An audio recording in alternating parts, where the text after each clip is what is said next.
welcome to Capitol Hill. Well, one day after the High Court struck down the government's Malaysian solution for asylum seekers, the way forward is far from clear. The Prime Minister's leaving open the option of returning to the Howard government's processing centre on Nauru and the reintroduction of temporary protection visas. But some in the Labor Party would find that solution unpalatable. Julia Gillard may face a push from caucus for an end to any offshore processing. To discuss the day's events, I've been joined by Labor MP Kelvin Thompson and Liberal MP Andrew Laming. Welcome to you both. Good afternoon, Lyndall and Andrew. Kelvin, if I could start with you, what do you think the way forward should be? Should it be onshore processing only or a return to the Howard government's solution? Well, in terms of those alternatives, Lyndall, the government's clearly taking legal advice and needs to in the wake of the High Court decision. My own view about the way forward is that we should be lifting our refugee intake to 20,000 per year. It's presently 13,750 or 14,750, depending on whether you count the Malaysian solution in or out. But I feel that if we were to increase our refugee intake, that would enable Australia to be good, decent, compassionate international citizens, and it would assist us to deal with these issues. Then what do you, how do you tackle the issue of asylum seekers arriving in Australia? Should they be processed here? Should the government look at an alternative offshore solution? Well, the government is looking at these solutions. Clearly it needs to in the wake of the High Court decision. The High Court decision leaves unclear the question of whether offshore processing is legal at all. You've had Professor Don Rothwell from the ANU suggesting that the High Court would not now accept the idea of Nauru or Manus Island. So given that sort of advice, the government needs to examine the legal issues involved and of course the political ones as to whether it's better to move away from mandatory detention towards community detention based approaches. So those things no doubt will be the subject of consideration over the next little while. I for my part don't think the government should be rushed or panicked into action. This is an issue which has been around for a long time and it needs to be considered carefully. Andrew, your immigration spokesperson Scott Morrison says he sees no impact from the High Court decision for processing on Nauru, but as Kelvin pointed out, other people do think there may be an impact. Julia Gillard says the initial oral advice, legal advice the Cabinet has is that it may throw processing offshore into doubt. Why is the Coalition so confident that the Nauru option hasn't been affected by the High Court's decision? Well, by reading the decision itself in paragraph 128, it's certainly not clear, and so we'd like further analysis of that decision yesterday. But importantly, Lyndall, you can't keep increasing the humanitarian intake for Australia simply because you're losing control of your borders. Our refugee intake are firewalled places with the UNHCR. Australia is number 1 or 2 in the world for that.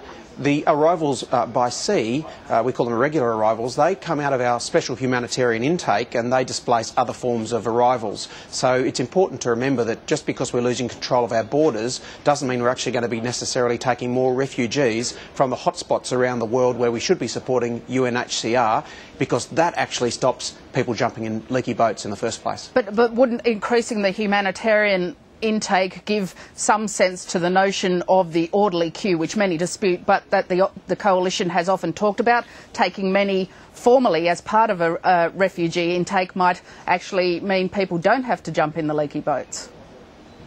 Well, no, because the disorderly queue, which is pushing people through people smugglers, leads to these irregular maritime arrivals. And what Australia really should be doing is emphasising the care of refugees through UNHCR. Australia has a fantastic record of firewalled places, second only to the US, and that needs to continue. But just because you're losing control of your borders, spending $1 billion a year, having 4 incidents every day, fires in detention centres, you can't simply say we're going to gracefully increase the numbers, the problem goes away. It simply doesn't. Kelvin, the opinion in the caucus seems to differ between what the solution should be for dealing with asylum seekers. Is that merely reflective of the opinion in the community, that some think that a return to the Howard solution is the best option, others think that processing onshore should be the best option? No doubt there is different thinking about these issues, both within the community and within the Parliamentary Labor Party. Can I respond to Andrew's observation about increasing the humanitarian intake by saying it's not my view that we should increase the refugee intake in isolation.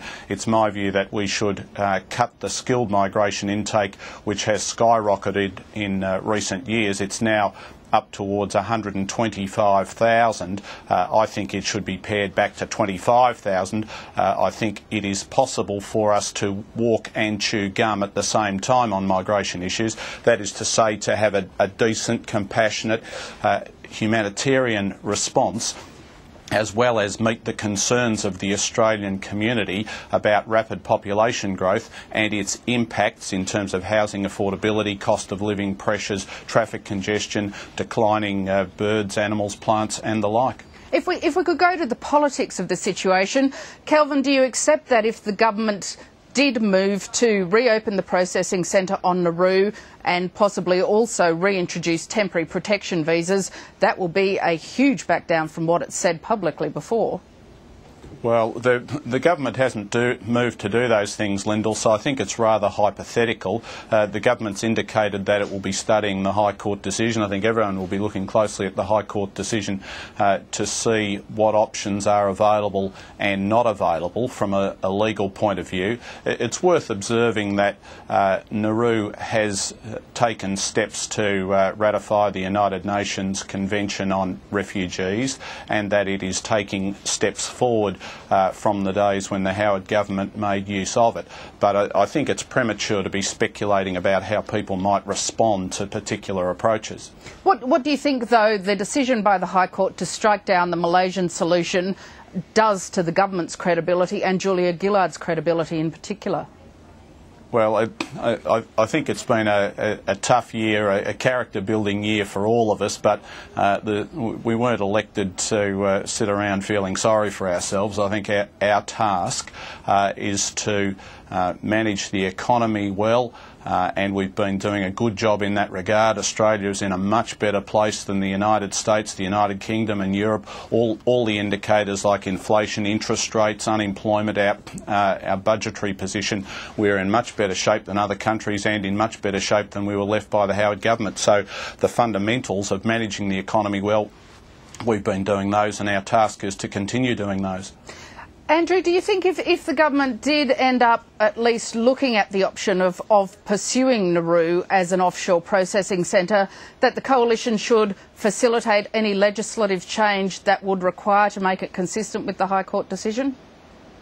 Well, obviously we'll look at the legislation when it comes along, Lyndall, but we've been saying it for a long time. Pick up the phone to the President of Nauru, and Labor really hasn't been listening. Today's not a day for cheap shots at the Prime Minister, but it's a day for remembering that we are left with $1 billion bill every year because of this disastrous outcome that began with Prime Minister Kevin Rudd unpicking all of the coalition's laws that actually stopped the boats.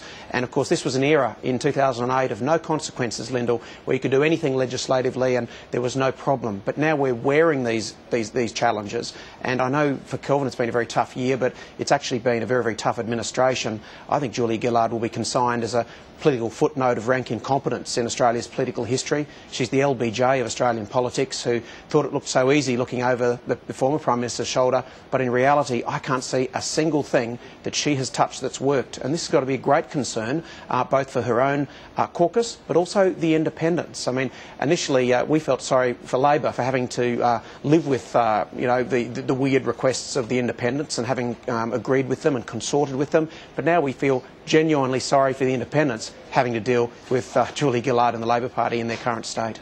Andrew, this may just be a touch of a cynical question, but if the government did opt for Nauru and temporary protection visas, that would remove what has been a potent political weapon for you, wouldn't it? It was a central part of Tony Abbott's last campaign to stop the boats, to pick up the phone to Nauru. Well, the job in politics is to make Australia a better place, and if Labor picks up coalition policy and we look at the detail, I think that will be a good thing for Australia. In the end, it's not about Labor versus Liberal, it's about fixing the borders, and if they pick up policies that do that, then of course we'd like to look at the detail and support it if appropriate.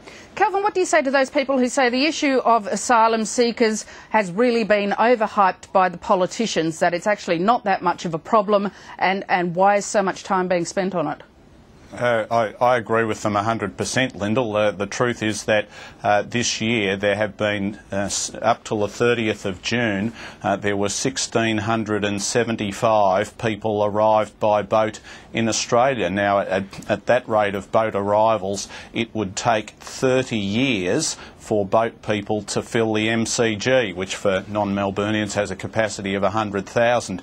You compare that with the skilled migration program, which is over 100,000, that is to say filling the MCG every year. So it has certainly intrigued me that we spend thousands of public policy hours debating the question of refugees and asylum seekers when its practical impact in Australia is minimal, and it is a tiny subset of the much larger question of our population growth, which is 1 million every 3 years, and our net overseas migration, which is over 200,000 per year. Andrew, how do you answer that question? If the boat arrivals aren't actually that many in number, why spend so much political time and money on it?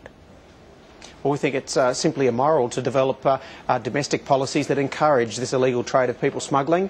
We think that refugees need to be assessed at the most appropriate location, as close as possible to these areas, and that's where UNHCR is working. And to turn a blind eye, to give up, to say it's all too hard, to forget your border control, is to basically invite more people smuggling. And it's okay to say it's only been, 12,400 people on 240 boats or whatever, but once you stop patrolling your borders, then there's all sorts of problems. There's flow-on effects, there's people stuck in transiting countries. It's something we don't want to support, and we want to see UNHCR doing their good work and assessing refugees where they are already doing it. And the last thing we expect people who are vulnerable to do is to have to travel halfway around the world to lodge an application claim. We know there's many who are subject to awful political treatment, and they haven't got a chance of getting on a boat. They don't have the money to do it, and it's ridiculous to turn a blind eye to that and simply say if you can cobble together the money, give a boat a crack. We need to be focusing on helping people who need help most, and doing it right at the location where it's occurring, where possible. That's the objective. If I could finish with a quick question to both of you on the issue of poker machine reform. Andrew Wilkie has set this up as a key issue for him. He says he thinks he'll get enough support in the Parliament to pass through the poker machine reforms that the government is going to put up. Kelvin, do you think he will get the support he needs in Parliament? Yes, I don't see any reason why not, Lyndall. The indications from the MPs who we need in order to pass legislation of that character are that we will get the support we need to get that legislation through the Parliament. I noticed there was some discussion today about the position of the Salvation Army. The Salvation Army in my state of Victoria has indicated that they support the pre-commitment approach, the mandatory pre-commitment approach, and I hope that there's not undue pressure being brought to bear on them elsewhere. And Andrew, just very quickly, do you think they'll pass? Well, coalition supporting voluntary pre-commitment. We're asking the big questions.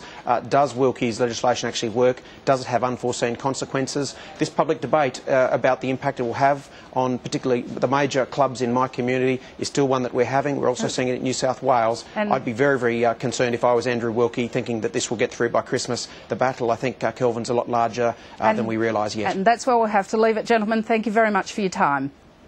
Good to talk with you both. And thank you for joining Capitol Hill. Join us again tomorrow.